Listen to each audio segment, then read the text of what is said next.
ជីវិតនេះមិនដឹងរៀបរាប់ចាប់ពីពេលណា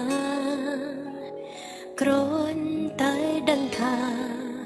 ពេលអត់លុយចាយនឹកមកមុនគេតាំងពីនៅក្រោយឆ្មា